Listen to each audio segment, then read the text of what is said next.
Welcome to మన Willey mechanic. ఈరోజు రైతన్న అయితే ఇలా ప్యానల్ బాక్స్లు ఏ కాడికి మొత్తం బూడిదైపోయాయి. ఇది ఒక 7.5 మోటార్ కేబుల్ ప్యానల్ బాక్స్. ఇది ఒక 5 HP మోటార్ ప్యానల్ బాక్స్.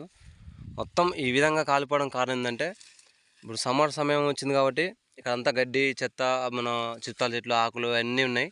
అయితే ఏమైందంటే సర్వీస్ వైర్ అనేది ఎన్నో కొద్దిగా షార్ట్ అయిపోయి కింద పడడంతో మొత్తం ఇక్కడంతా అంటుకొని ఇక్కడ చుట్టుపక్కల ఉన్న ప్యానల్ బాక్స్ మొత్తం బూడిదైపోయాయి.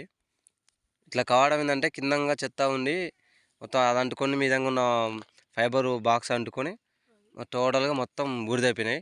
ఇప్పుడు ఈ బంచుల వేరు ఉన్నాయి కదా ఫ్రెండ్స్, ఈ బంచుల వేర్ల గిట పవర్ సప్లై ఇప్పటికీ ఉంది. ఇదో కట్ అయిపోయింది. ఈ వేరు ముక్కకు మాత్రం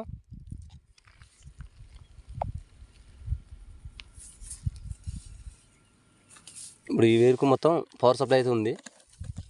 అయితే మొత్తం కట్ అయిపోవడం, ఎక్కడికక్కడికి బూడిదైపోయినాయి. ఇంకా ఈ ప్యానల్ బాక్స్ కూడా సేమ్ ఇదే విధంగా దీనికో సర్వీస్ వేర్ ఉన్నది. సర్వీస్ వేర్ కూడా మొత్తం కాలిపోయింది. ఇక్కడ ఈ వేర్లకు మాత్రం పవర్ సప్లై అయితే ఉంది. ఇప్పుడు రైతన్నకు అయితే చాలా బాగా నష్టం జరిగింది. ఇప్పుడు మళ్ళీ రెండింటికి 2 ప్యానల్ బాక్స్ ఫిట్టింగ్ తెచ్చుకొని కొత్తగా మళ్ళీ ఫిట్ చేసుకోవాలి.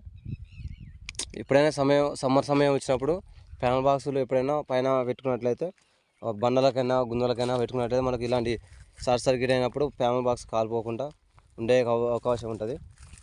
మొత్తం టోటల్గా చూడండి ఫ్రెండ్స్, మొత్తం ఏరి కాడికి కాలిపోయింది. మొత్తం బర్న్ అయిపోతే ఇప్పుడు నేను వచ్చేసి కలెక్షన్ కట్ చేసిన, టోటల్గా కాలిపోయింది. ఏమాత్రం మనకి రాకుండా.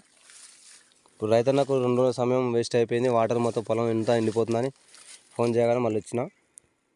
ఇంకా వాళ్ళు ఫోన్ చేయగానే ఎందుకైనా మంచిదని కొత్త ప్యానల్ బాక్స్ పట్టుకొని రెడీగా వేసుకొని వచ్చిన. ఇలాంటి మిస్టేక్స్లు అయితే చేయకండి ఇప్పటికైనా. చూడండి, మా రైతన్న చాలా బాధపడుతున్నాడు.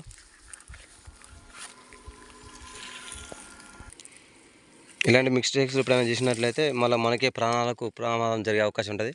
కాబట్టి చాలా జాగ్రత్తగా ఉండండి. Thank you for watching.